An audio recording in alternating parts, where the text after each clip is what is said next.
வீரயுகநாயகன் வேள்பாரி பாகம் 46. இப்போது அந்த கூவல் குடியினருடைய தொண்டையிலேயே வந்துட்டு நம்ம காலம்பன் ஈட்டியை விட்டு கொண்டுட்டான் இல்லையா. கொன்ன உடனே வந்துட்டு நம்ம காலம்பன் அவன் செத்துட்டானா இல்லையா அப்படின்னு செக் பண்ணி பார்க்கறதுக்காக அவன் கிட்ட போய் பார்த்து அவனுடைய உயிர் பிரிஞ்சிடுச்சு அப்படின்னு சொல்லிட்டு கன்ஃபார்ம் பண்ணிட்டு தான் அந்த இடத்த விட்டு நகர்றான் நம்ம காலம்பன். அப்படி போகும்போது அவன் ஒரு விஷயத்த யோசிச்சுக்கிட்டே இருக்கான். இந்த மாதிரி காலையிலிருந்தே ஒரு சத்தம் கேட்டுக்கிட்டே இருந்துச்சு, யாரோ கூவுற மாதிரி. அப்படி அந்த சத்தம் வந்துட்டு நாங்கள் என்ன நினச்சி விட்டோம்னா, இந்த மாதிரி ஏதோ ஒரு விலங்குகள் கூவுது அல்லது ஏதோ பறவை கூவுது அப்படின்னு நினச்சி தான் நாங்கள் அந்த சத்தத்தை கடந்து போனோம்.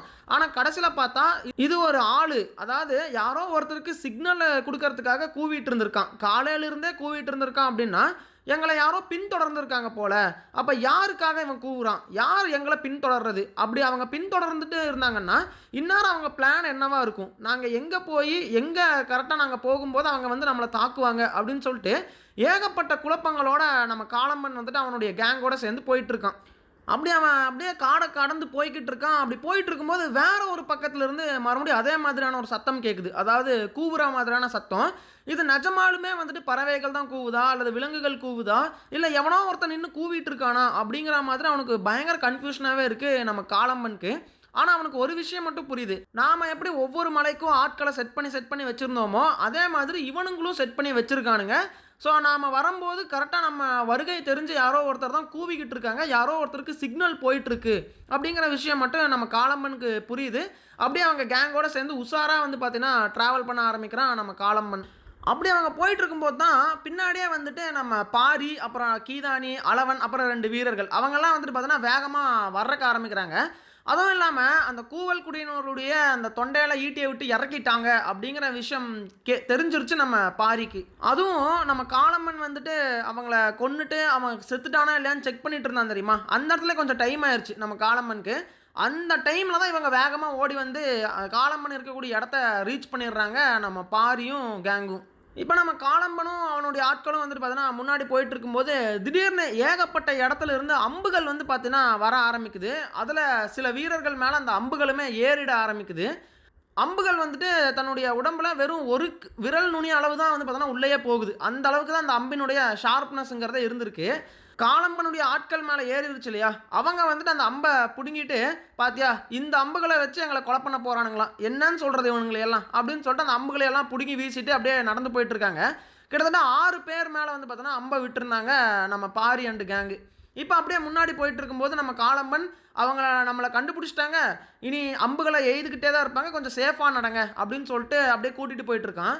அப்படி கூட்டிகிட்டு போயிட்டு இருக்கும்போது திடீர்னு திரும்பி பார்த்தா அந்த அம்புகள் ஏறிச்சு இல்லையா 6 பேர் மேலே, அந்த 6 பேருமே வந்துட்டு செத்து கிடக்குறானுங்க. அப்போ தான் நம்ம காலம்பன் கிட்ட போய் பார்க்குறான். பார்த்தா தான் தெரியுது அந்த அம்புகள் சாதாரண அம்புகள் கிடையாது, விஷம் தடவப்பட்ட அம்புகள் அப்படிங்கிற மாதிரி புரிஞ்சுக்கிறான். அதனால தான் ஏறின உடனே அந்த விஷம் ஏறி அங்கேயே வந்துட்டு இந்த 6 பேர் செத்துட்டானுங்க அப்படிங்கிற மாதிரி புரிய வருது.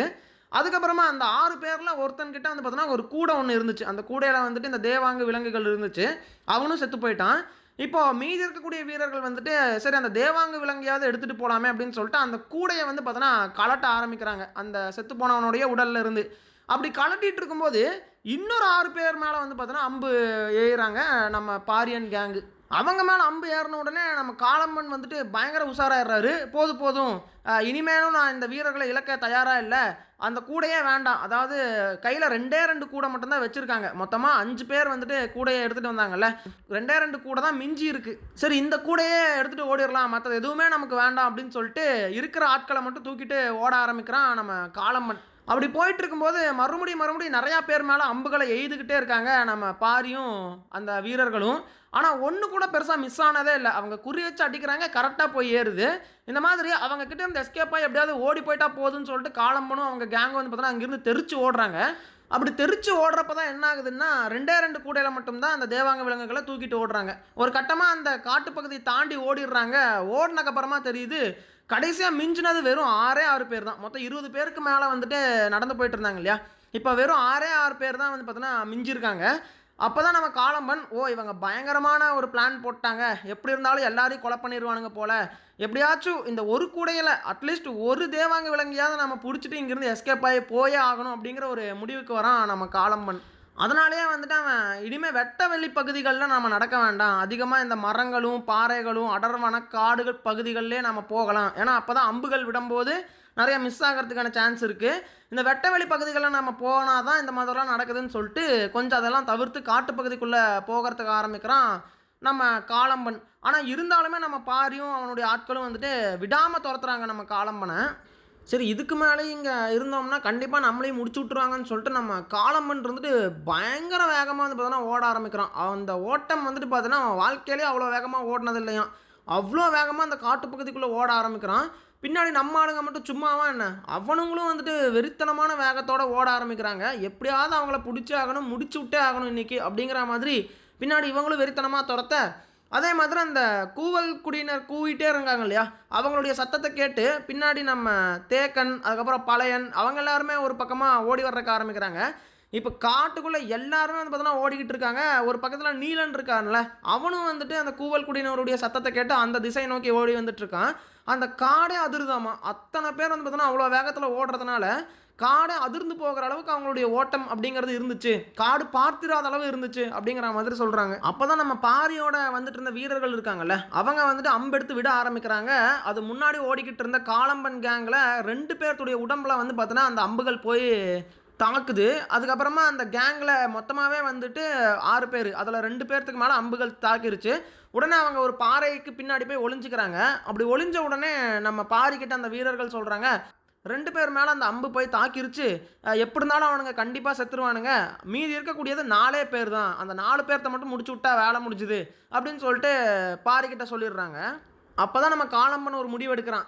இப்போ இருக்கக்கூடியது மிஞ்சி இருக்கிறது 4 பேர் தான். அந்த 4 பேர்கிட்ட 2 கூட அளவிலான அந்த இது இருக்குது, தேவாங்கு விலங்குகள் வந்து பார்த்தோன்னா 2 கூட இருக்குது. அதை எப்படியாச்சும் கொண்டு போய் சேர்த்தாகணும், இந்த 4 பேராச்சும் நீ உயிர் தப்பிச்சு போயாகணும் அப்படிங்கிற மாதிரி முடிவெடுக்கிறான் நம்ம காளம்பன். அதுக்கு ஒரே ஒரு வழி தான் இருக்குது, பின் வந்து கொண்டு இருக்கக்கூடிய எதிரிகளை வந்துட்டு கொல்றது தான் அதுக்கான ஒரே நோக்கம். அவங்க வந்துட்டு இந்த தேவாங்க விலங்குகளை பிடிச்சிட்டு போகிறதுக்கு மட்டும்தான் வந்திருக்காங்களே தவிர பரம்பு மக்களை அழிக்கிறதுக்காக அவங்க வரல. ஆனால் இவங்க என்னடான்னா இவ்வளோ தூரம் துரத்துறாங்க, இத்தனை டார்ச்சர் பண்ணுறாங்க, இத்தனை குடைச்சல் கொடுக்குறாங்க அப்படிங்கிற பட்சத்தில் இவங்களை கொலை பண்ணாதான் நம்மளால் உயிரோடு இங்கிருந்து போக முடியுங்கிற விஷயத்த புரிஞ்சுக்கிறான் நம்ம காளம்பன்.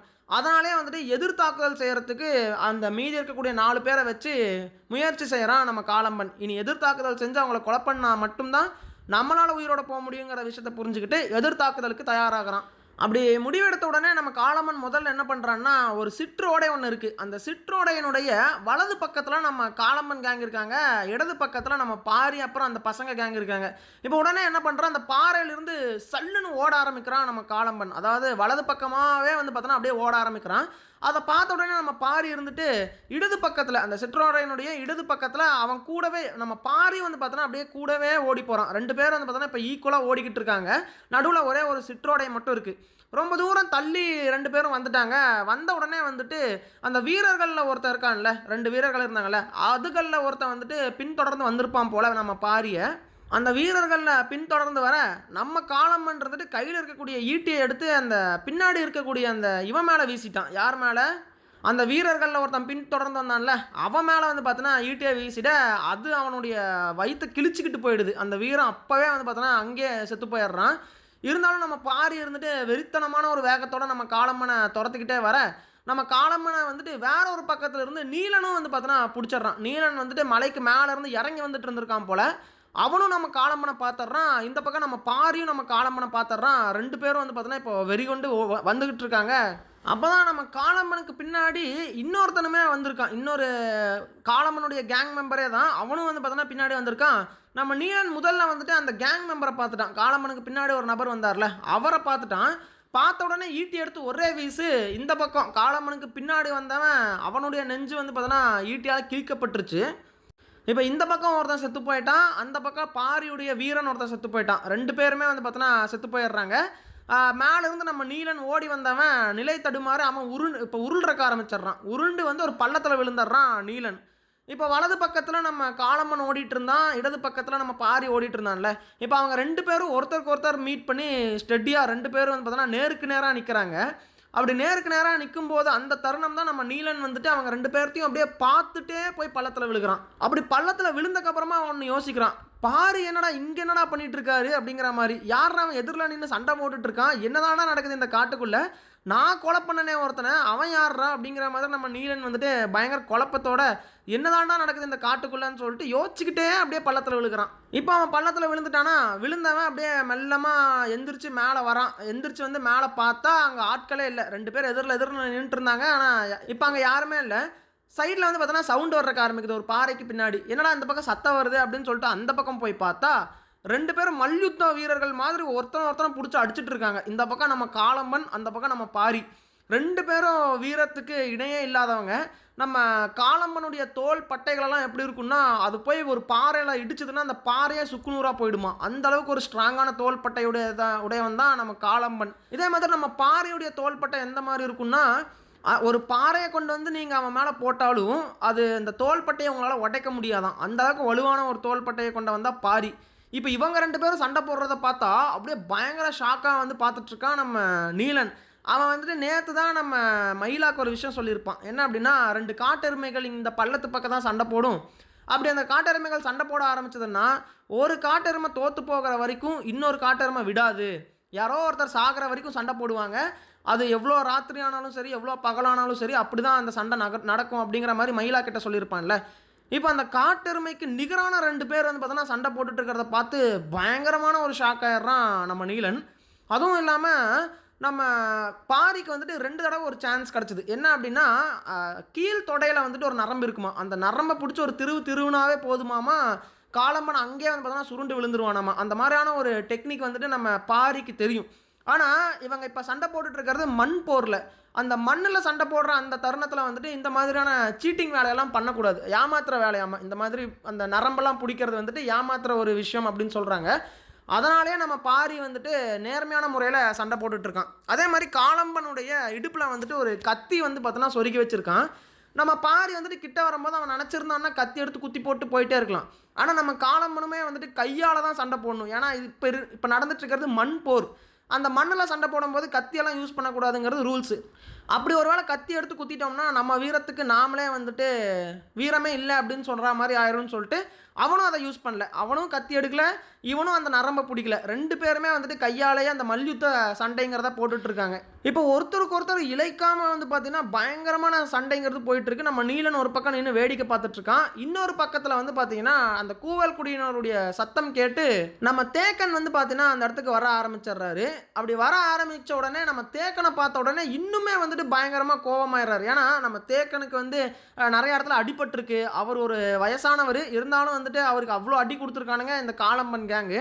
அவரை பார்த்த உடனே பயங்கரமாக வந்துட்டு கோவப்பட்டுறாரு நம்ம பாரி. ஆல்ரெடி பயங்கரமாக ஈக்குவலாக ஃபைட் பண்ணிட்டுருக்காங்க. இப்போ என்னடான்னா இவரை வேற பார்த்த உடனே இன்னும் கோபமாயிடுது நம்ம பாரிக்கு. அப்போ தான் அந்த சமயத்தில் தான் 2 பேரும் தூரமாக போய் விழுந்துடுறாங்க. அடிச்ச அடியில் இவன் அடிச்ச அடியில் அவன் விழுந்துடுறான், அவன் அடிச்ச அடியில் இவன் தூரமாக போய் விழுந்துடுறான். அப்படி விழுந்த உடனே நம்ம கீதானியும் அளவனும் வந்து பார்த்தோன்னா 2 பக்கத்தில் இருந்து நம்ம பாரியை நோக்கி ஓடி வராங்க. அப்படி ஓடி வர்றப்ப என்ன ஆகுதுன்னா, கீதானி கையில் ஈட்டி இருக்குது. அந்த ஈட்டியை கொண்டு வந்து கொடுக்கலாம் பாரிக்கிட்ட அப்படின்னு சொல்லிட்டு வேகமாக வந்து பார்த்தோன்னா ஓடி வந்துட்டுருக்கான் கீதானி. அப்படி ஓடி வந்துட்டு இருக்கும்போது நம்ம காளம்பன் என்ன பண்ணிடுறான்னா, கையில் இருக்கக்கூடிய இன்னொரு கத்தி எடுத்து நம்ம கீதானி மேலேயே வீசிடுறான். கீதானி அங்கேயே ஸ்பாட் அவுட்டு. ஆல்ரெடி பயங்கர கோபத்தில் இருந்த பாரி இப்போ காளம்பன் வந்துட்டு கீதானியை கொன்ன அந்த ஒரு மொமெண்ட்டை பார்த்து பயங்கரமாக வந்து பார்த்தோன்னா கோபத்தினுடைய உச்சிக்கே போயிடுறான். எப்படியாச்சும் இந்த கீதானியை வந்துட்டு ஒரு நல்ல வழியில் புதைப்பண்டா அப்படின்னு சொல்லிட்டு அங்கேயே சபதமும் எடுக்கிறான் நம்ம பாரி. இந்த பக்கம் நம்ம காளம்பன் இருந்துட்டு ஜஸ்ட் மிஸ்ல இன்னும் கொஞ்ச நேரம் விட்டுருந்தீங்கன்னா நாங்கள் வந்துட்டு எங்கள் கேங்கோடு சேர்ந்து இந்த பரம்பமலையோட எல்லையை கடந்திருப்போம். ஆனால் இந்த மாதிரி வந்து குறுக்கால வந்துட்டியாடா அப்படின்னு சொல்லிட்டு உன்னை கொல்லாமல் விட மாட்டேன்டா அப்படின்னு சொல்லிட்டு காளம்பனும் வந்து பார்த்தோன்னா சபதம் எடுக்கிறான். இப்போ இவங்க 2 பேருமே வந்துட்டு சபதம் எடுத்துகிட்டு அப்படியே ஒன்றா ஓடி வந்து கொல்லணும் அப்படின்னு சொல்லிட்டு பார்க்குறாங்க.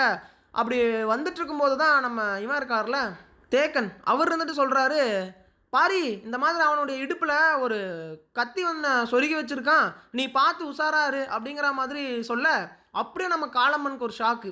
ஏன்னா அந்த பெயர் தான் இத்தனை நேரம் வந்து பார்த்தீங்கன்னா யார் கூட சண்டை போட்டுட்ருக்கோன்னு தெரியாது நம்ம காளம்பனுக்கு. ஆனால் இப்போ அந்த தேக்கன் சொன்னார்ல இந்த மாதிரி பாரி அவன் வந்துட்டு இடுப்பில் ஒரு கத்தி சொருகி வச்சுருக்கான்னு சொன்னார் இல்லையா, அப்படி சொல்லும்போது அந்த பாரி அப்படிங்கிற பேர் வந்து நம்ம காளம்பனுக்கு கேட்குது. கேட்ட உடனே அப்படியே கொல்லணுங்கிற வெறி கோவத்தோடு வந்தவன் அப்படியே வந்து பார்த்தீங்கன்னா நின்றுடுறான். நின்றுட்டு நம்ம பாரியை பார்க்குறான். நம்ம பாரியும் நின்றுடுறான். என்னடா இவன் நின்றுட்டானே அடிக்க வந்தானேன்னு சொல்லிட்டு அவனும் பார்க்க நீங்க தான் பாரியா? எனக்கு சத்தியமா தெரியாது நீங்க பாரின்னு சொல்லி. சின்ன வயசுலேருந்து உங்களுடைய கதைகள கேட்டு தான் நான் வளர்ந்துருக்கேன் அப்படின்னு சொல்லிட்டு, அப்படியே வந்து பார்த்தோன்னா, அவன கொல்ல வந்த அப்படியே கையெடுத்து கும்பிட்டு, தன்னுடைய கால்கள் வந்து பார்த்தோன்னா, முட்டி போட்டு பாரி முன்னாடி அப்படியே வணங்கி நிற்கிறான் நம்ம காளம்பன்.